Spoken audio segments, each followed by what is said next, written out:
suppose. So Right. May last year you left Bigfoot, Yeah. and then in December you've joined. How do you pronounce this band's name? Regression. Oh, it is Regression, right? Because I had one S and I was confused. Yeah, I know, yeah. So, but they're from Spain, is it? That's true. And they're based in Spain. Yep. So how on earth did that come about? Well, to be fair, I got an email and the guy was saying that their singer was thinking of hanging up his boots, and the band wanted to take a different direction. These Spanish singers and stuff, they sound great. To be fair, I love them. I mean, I like anything sort of dramatic and sort of like, you know, like just fireworks everywhere on a gig, like, you know. Anyway, but like they've got all the, like, you know, the fist pumps and stuff like that, and I think they're fantastic. But they said that they wanted to try an English route, lyrics wise and singing wise. A bit more of a universal sort of Yeah, thing. because as they felt it was a little bit more accepted in Europe, to be fair. So all their songs were in Spanish, Yeah, basically. right?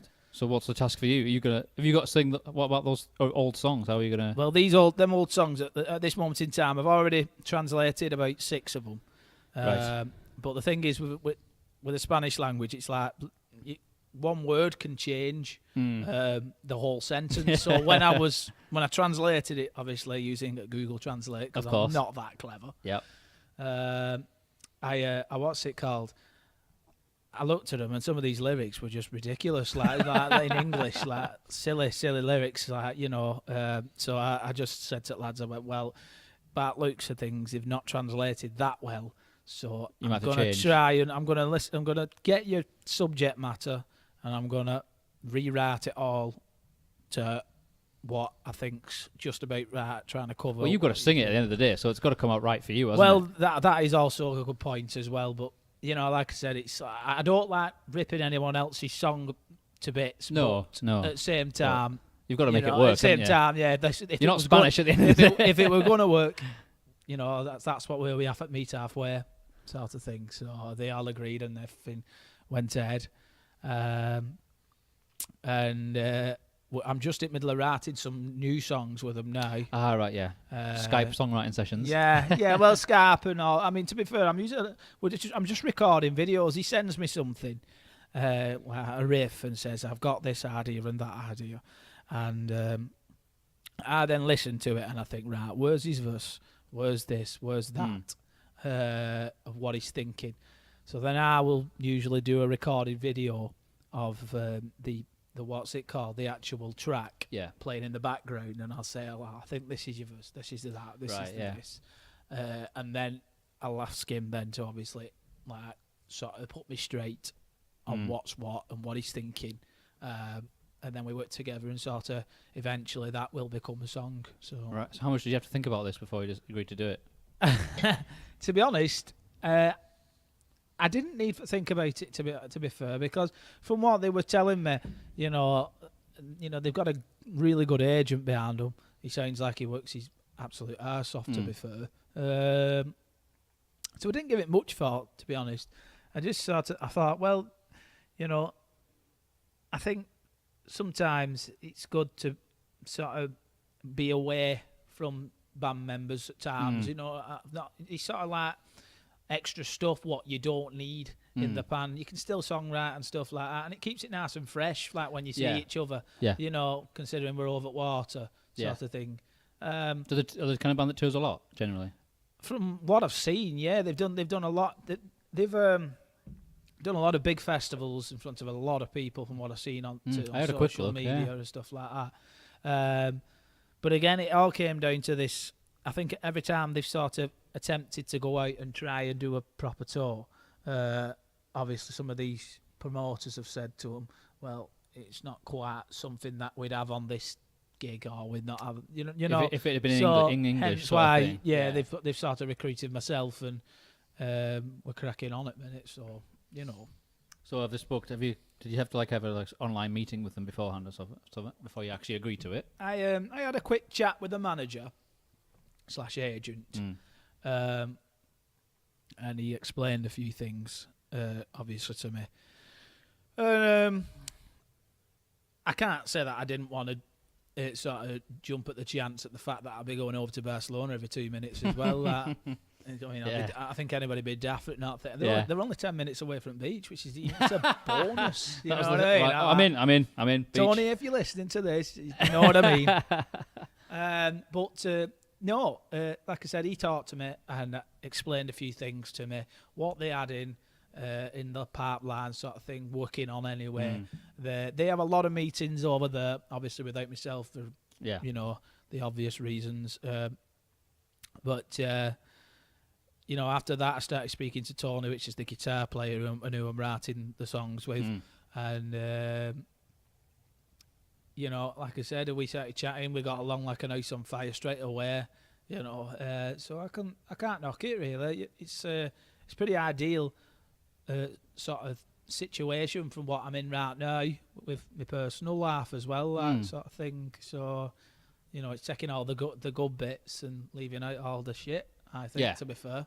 Yeah. So when you left Bigfoot, did you have a plan musically then? No, if I'm truthful, no, I didn't. I didn't want to have a plan either, Right. to be honest. I sort of when You were I in Bigfoot for like nearly 4 years. Was it? yeah. We did Pretty full on. We did a while together. Yeah, we had a good few tours and stuff. Yeah, but when I left Bigfoot, I just sort of I was a little bit exhausted, if I'm honest with you. But I mean, for a number of reasons. 'Cause it always looked like it was a fun band. You always looked like you were having a good crack and that. Well, yeah, we did, and we sort of we went to places where we could have fun cracks and stuff. But you know, like I said, I was exhausted towards the end as such, and I just thought, to be honest, I just need to sort of pull out and rethink, Reassess things. Yeah, Yeah. basically For your own well-being, really. Well, that's what it came down to. You got to at put the yourself end of first. it. Yeah. You see, it's always sort of tough leaving any band. I mean, I know it's always been tough for myself. Anyway, I've sort of, every time if I've joined bands in the past and stuff, I put 110% in. Well, it's bittersweet because you guys put a lot of work into it over those 4 years. The band progressed a lot. Yeah. Were you there? Was that the beginning of Bigfoot then? Yeah. Right. So who was the founding members of Bigfoot? Well, the founding members, to be honest, were probably, I'd say it's Sam and Mick to be like founding members. Right. But obviously, I was recruited then. Have you been in many bands before that? Yeah. I've been in about 2 or 3 before Right, that, to be right. honest. But obviously, a couple of them fizzled out. And like, bands are bands, so you go through that sort of thing where you think, well, I'm not agreeing with this, and you're not agreeing with that, and in the end, it just becomes a bit sort of. Well, if it's not fun. Well, that's it. It becomes a big mess after a bit. So that's when you turn around and say to yourself, right, enough's enough. Yeah. So did you audition for Bigfoot then? Technically, yeah and no. Did they know of you? They anyway? already contacted me, so they sent me a message and invited Right. me down. Right. It wasn't really an audition, because if there was an audition, there would have been other singers there, and there weren't. So they just, as you do, like from the scene. Oh, I know a guy. Oh, I know this. Blah blah blah blah. And we sort of started to write together. And to be honest, I think, to be fair, back in them days, I much preferred us. To be honest, right. I preferred us back then. Again, for loads of different reasons, but I much preferred us in the earlier days.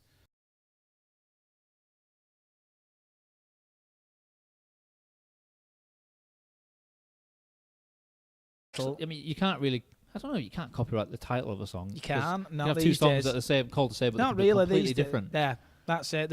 It's no different to like with chord sequences and stuff these days. I mean, how many pop songs have you got with that 4-chord sequence? You know what I'm saying? Yeah. It's getting to a point now. I mean, I think Richie Blackmore sued. What's her name now? That girl with blonde hair. Since I you've know the been one. gone. That girl with blonde hair. There's a few of them. But he sued her. Yeah, but Richie Blackmore for Since You've Been Gone.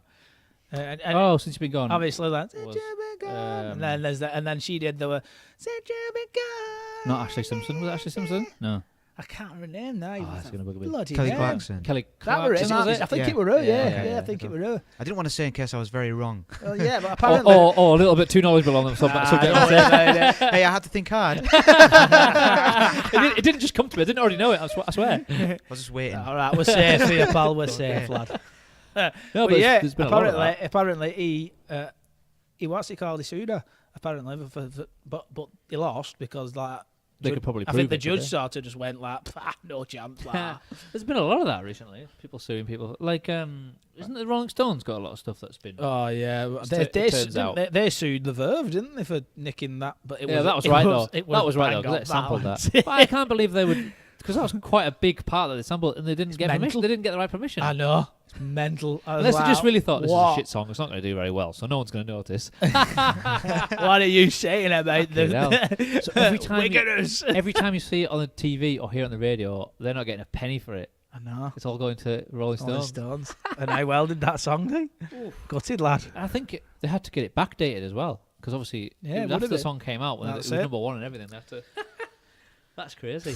Money, money, That money. was happening a lot over the past few years. Yeah, it is. Iron Maiden got sued.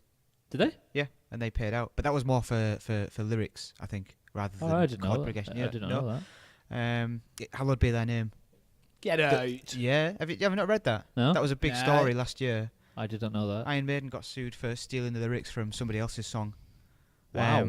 Yeah, Steve Harris, naughty boy. yeah, and Iron Maiden paid out hundreds of thousands of pounds. Wow. Threatening.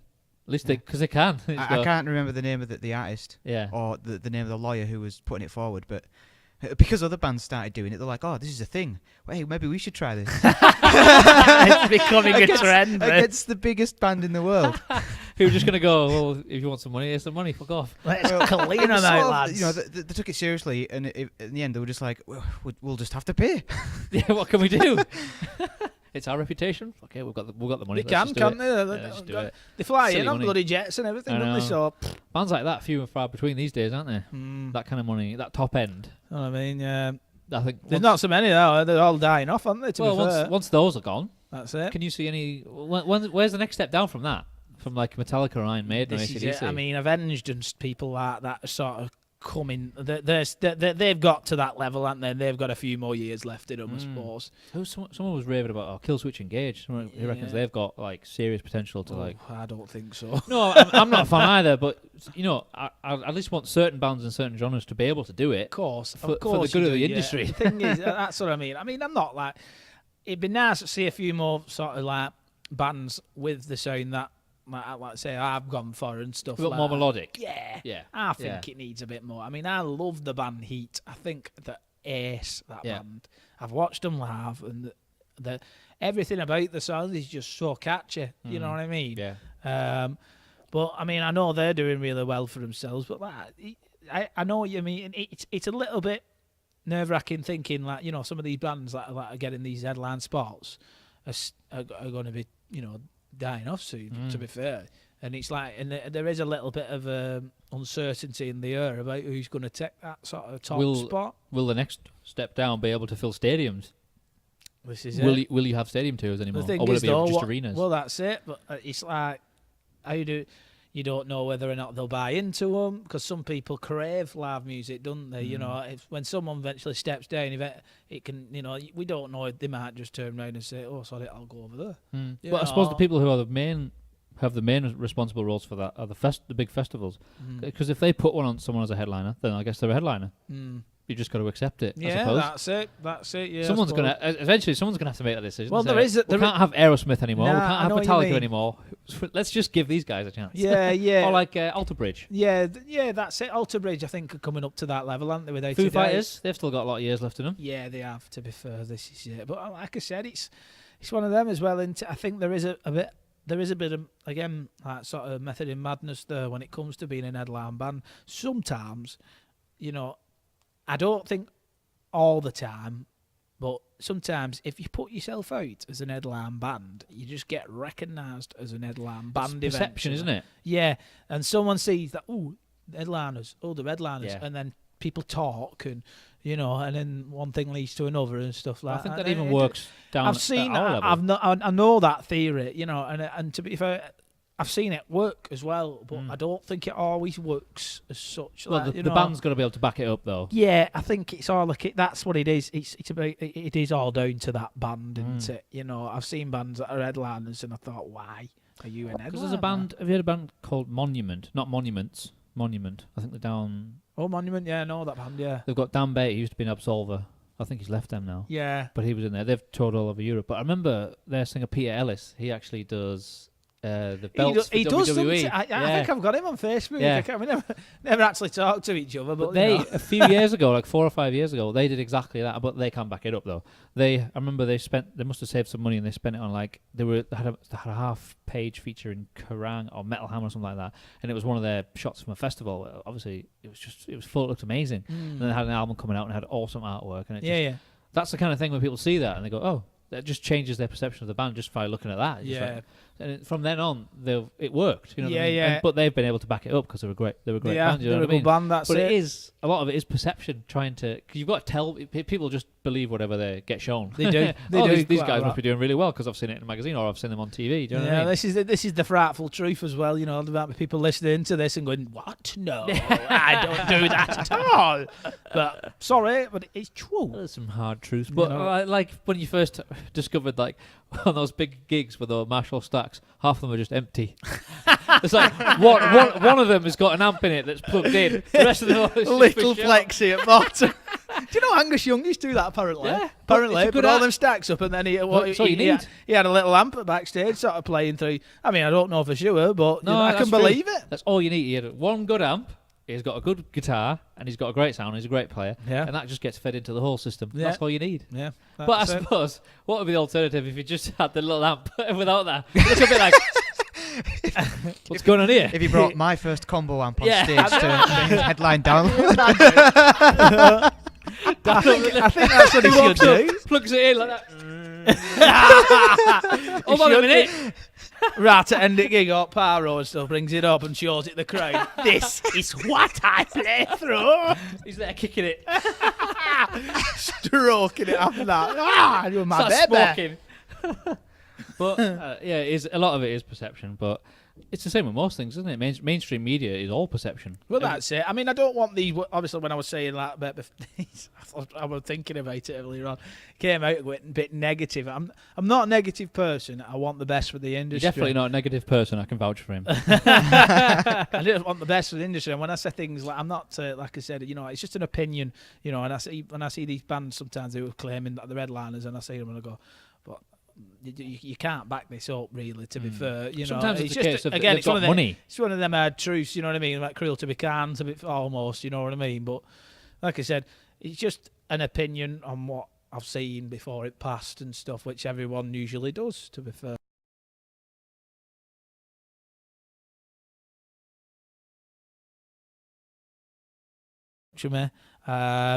And Look out for aggression. look out for Regression, the Spanish band as well. We'll put a link. We'll put this link to their Spotify and YouTube in our show notes for people to check out. I won't be singing in Spanish. I will be singing in English, just to make that clear. Yeah, that's going to be quite a challenge. It How many songs? Not too bad, How many songs have they actually. got?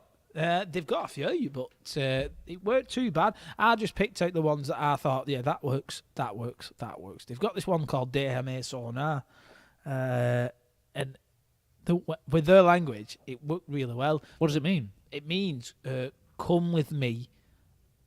If you want to live. That's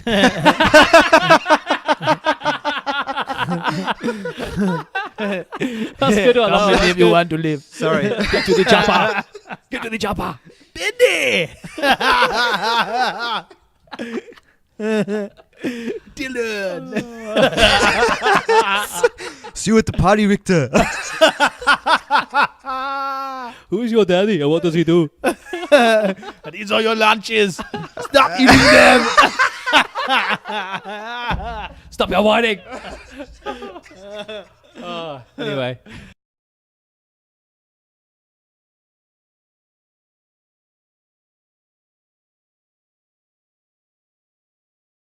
Yeah. So that tells you everything you need It to know, takes. really. There's some independent record stores that are not on it. All right. So we actually. What's the? So how did you, like, obviously you, for people that don't know, you've been selected to be an official. How do you say it? For Independent Record Store Day, Do they come to you and say? Because you're No. you're part of it, aren't you? We are part of it, and yeah, it's a really in-depth application process. Okay, right. We didn't realise what it really entailed, and it was like getting into the mafia. But you knew it was something you should try and be part of. Yeah. We had to be part of it. Yeah. From the day we opened, people saying, "You part of Record Store Day." It's you the part of biggest Record day of the Store Day." year for any So what is the independent store. criteria then?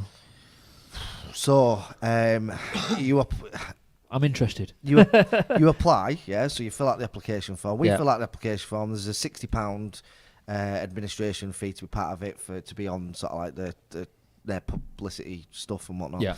And then literally once we'd sent the application in, about 3 days later, it said, "Nah, you've not gone."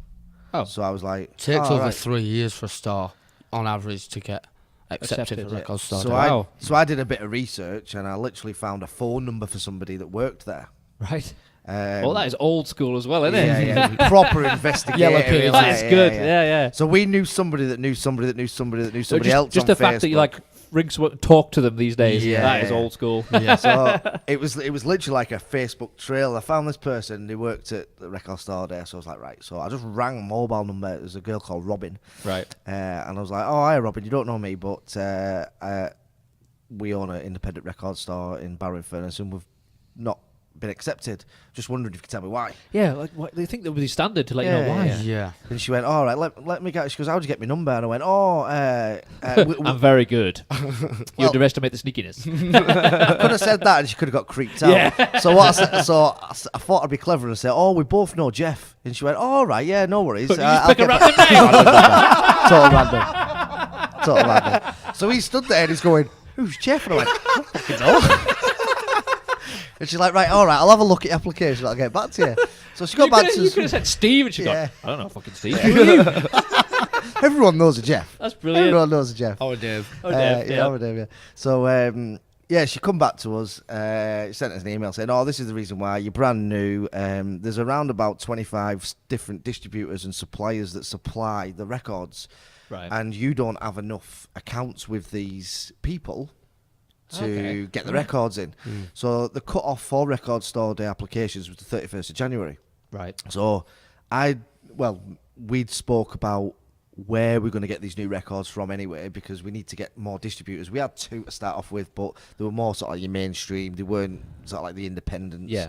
So we did even more research, and we literally found somewhere online a list of who supplies Record Store Day records. Boom. So we literally started from number 1, found a number, rang them, "Can we have an account?" Yeah, no worries, sent us application form, got it, did it. Just worked our way Brilliant. down the list.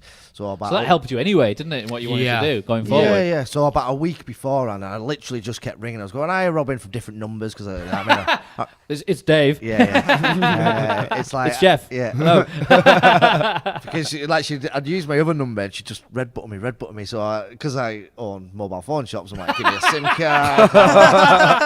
I'm like, "Robin, Skills. Dan again from TNT." She's like, "Oh yeah, Dan, you all right?" So yeah, just to let you know, I've opened this account. All right, no problem. And then literally about a week before, she just sent me an email, just went, "Please don't ring me anymore. We've put you through. You're in." It's like, right. See you You later. beat her down.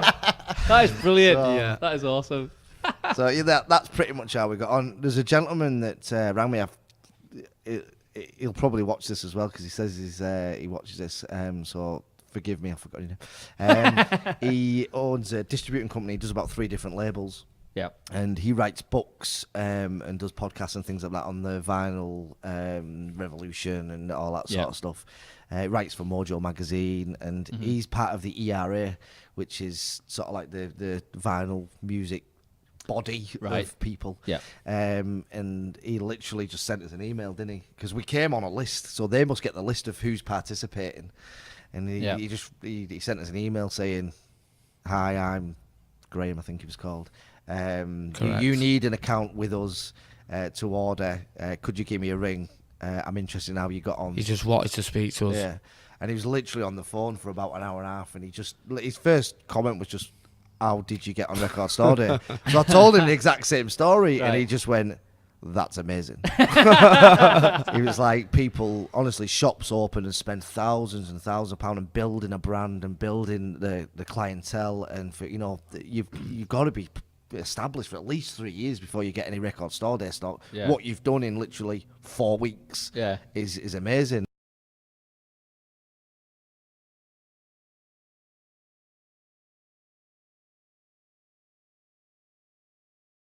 It angers me because I work in the industry where social media is a massive, massive platform, and the reason that people buy stuff from what I do is because of Instagram, Snapchat. You know, Yeah. I'm getting this phone because it has an amazing selfie And mainstream camera. commercial Yeah. adverts as well. Yeah. It's got an amazing selfie camera that I can just take a picture and press a button and it's on Snapchat. Oh, Do you know what I mean? Don't get And me started on all that bollocks. for us as a business, for TNT Records, it was meant to be a gradual incline, like saying before. And one of the things that we wanted to obviously do was to go into the online market and to go into the mail order, as you know, as you used to and stuff like that. And it's just we've had to put it on the back burner just because we can't keep the stock in that quick because literally, like you said earlier, Dave can say, got a delivery in today, and before we've even priced it up and put it out, people are taking them out of the delivery box to buy them. That's really cool to be able to be in that position. Oh, I've I seen think, that in this day record and on your age. picture. Yeah. Can I get it? Can you hold me one? No, we don't hold stock for people. Unless you want to come in and pay a $5 because you haven't got any money till payday, we'll do that. But we're not Yeah, going to yeah. hold stock for you. You can't be doing it's- that. No. So we had a very large punk delivery, underground punk delivery. And one of the little... The punks came out of the woodwork Oh, you won't believe it. with their spikes hitting the top of the door. Yeah. We got a 7-inch in a bag, and it was by the Dead Kennedys. Right. And it was called Nazi Punks Fuck Off. Right. But in How punk a name can you in get? the bag with the little 7-inch vinyl was a white armband you could put like the Nazi party used to wear. Yeah. Right. But it had a Nazi sign on it and a no entry sign because it was a song about Nazi punks fuck off. It was about Oh, I see. anti. Right. So it's anti that. Yeah, yeah, yeah. But the bag was just full of Nazi signs. and the swastika. insert had a swastika, and I'm saying to him, he literally just took a picture of it all, yeah, and put it on, and I'm like pulling I it out, saw that. and I'm like, where are we gonna put this? Not in the fucking window. Yeah. This is going to offend somebody, right? And as we're talking about it, literally some guy just bowled through the door and he goes, have you got that Nazi punks fuck off? And I'm like, yeah. And he went, how much is it? And I went, don't know. And he goes, I'll give you 20 quid. And I went, all right, see you later. And I went, well, that's that conversation. We don't have to put it anywhere. Wow. Oh well, there you go. It's 10 under minutes the we had it. radar kind of Yeah, thing. yeah. Wow, I love hearing stuff like that. Yeah. But yeah, it's you know, we want to build a business from where we are, and it's just social media is working for us. Yeah. And when we yeah. talk about sort of like your That's MTV usually and that's your usually it in the VH1s, right way though, yeah, isn't yeah. it? Yeah.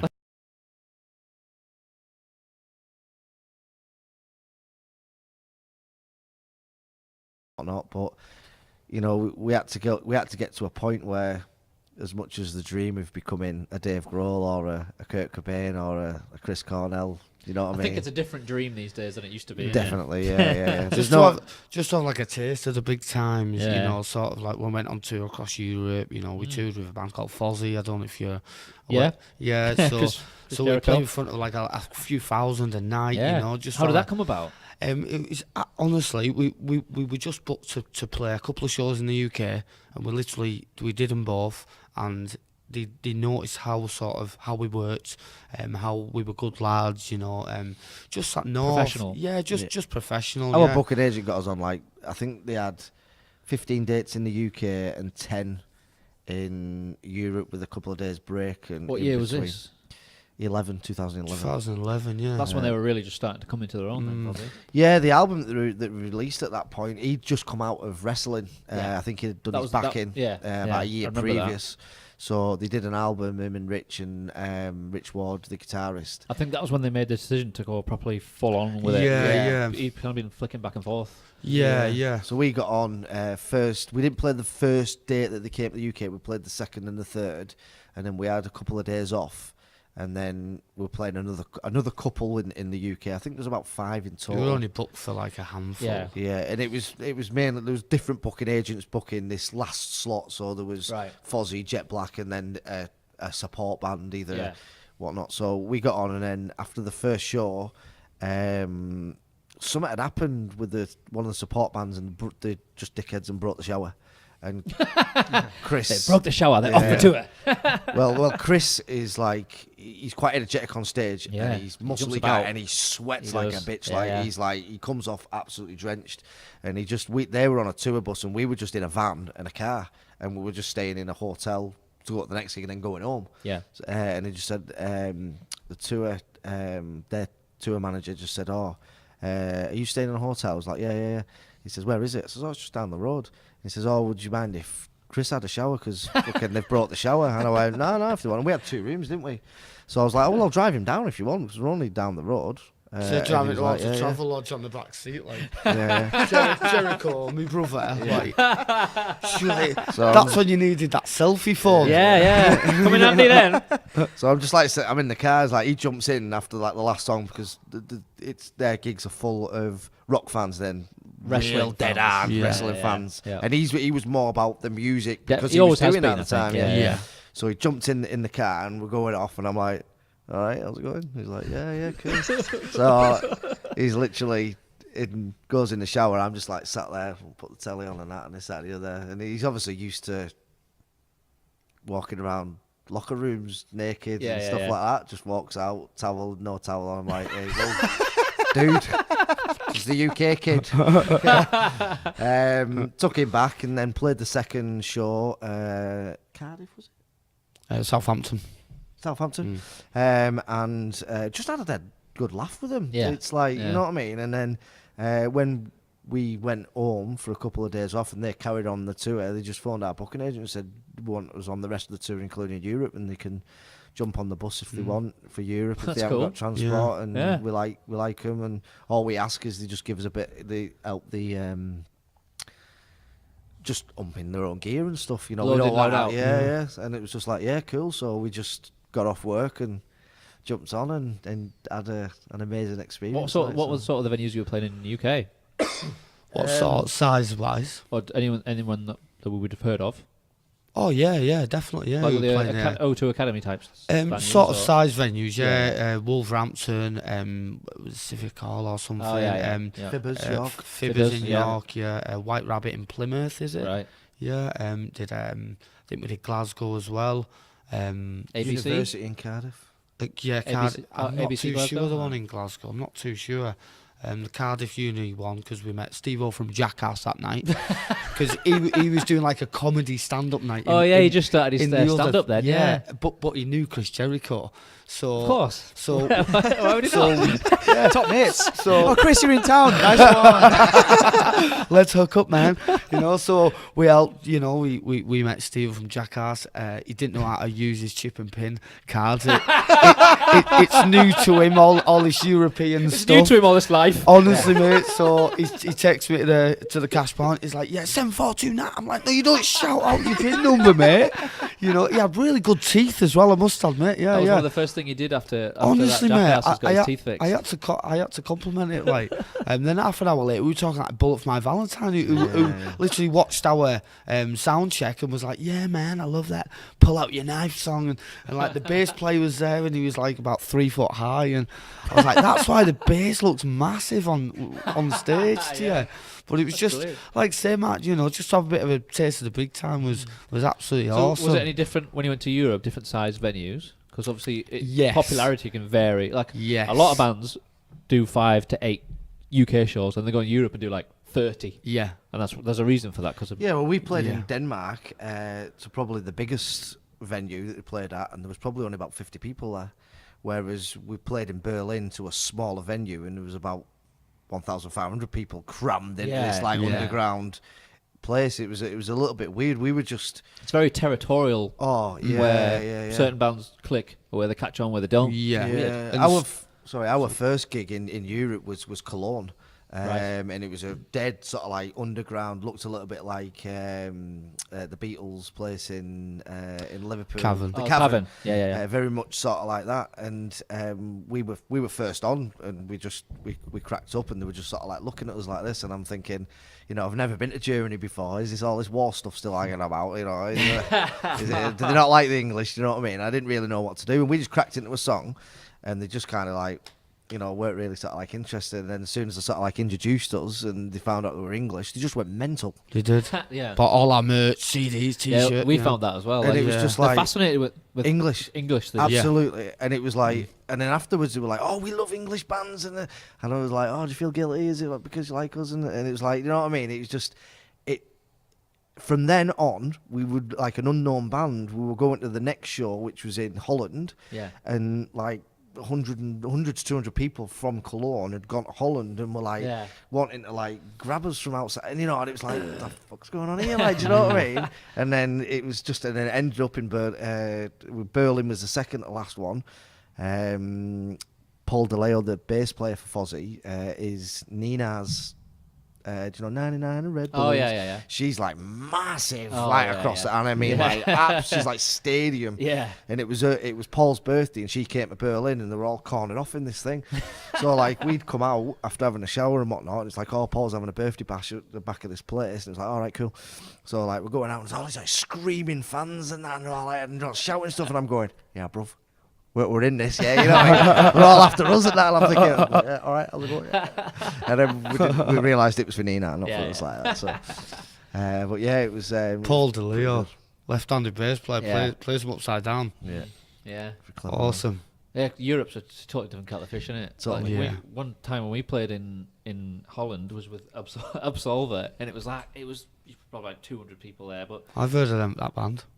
Absolver, Yeah. good buddies of ours. But so it was a really small place. It was packed. Like there's just no room to move at all. Yeah. And I could see people outside, like you just couldn't get in, but they were just hanging about. Yeah. And then afterwards, like we did really well. We were selling loads of merch, but like, there was people coming in going, "Oh, well, we couldn't get in, but we could hear you from the outside. Can we buy your album? We bought all our merch just to listen to us outside." Quality.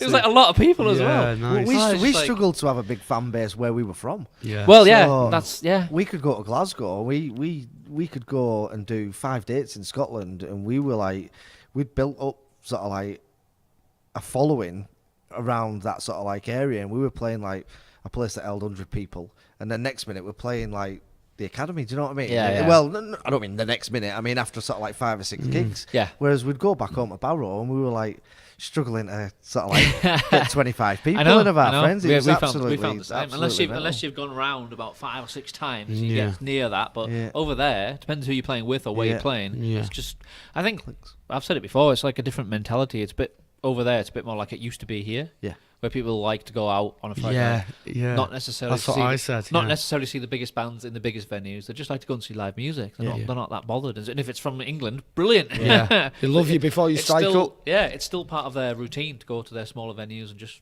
pay a $5 and watch 5 bands. Yeah. You know, like whereas over here, you have to sort of twist people's arm Yeah, to yeah. Please come. yeah. Please come. But it's like you can play in front of 1,500 people and it can be absolutely packed. You can come out for a fag later on and you look down the street and there's a similar sort of venue and another 1,000 to 2,000 people Yeah. are there as well. Yeah. There's so much of a demand for it. It's a shame that it's sort of died down. Especially There's a- UK. Well, Yeah. yeah, over here there's a lot Over more here. people who don't go to those sort of shows anymore and only come out for the big bands at big Yeah. venues and spend £100 on a ticket. Yeah. Yeah. But don't realise the value of like spending a £5 to go and see 5 bands. Yeah. Like I think they've got a low opinion of like independent bands, upcoming bands, because they just go to see the big bands. Yeah. Whereas all the bands that they like were like that at one point. Yeah. Yeah. But they kind of lost that connection. Whereas in Europe, Yeah. it's still Totally different. the Yeah. same. But I didn't know any of that about you guys. That's really cool. Yeah, nice.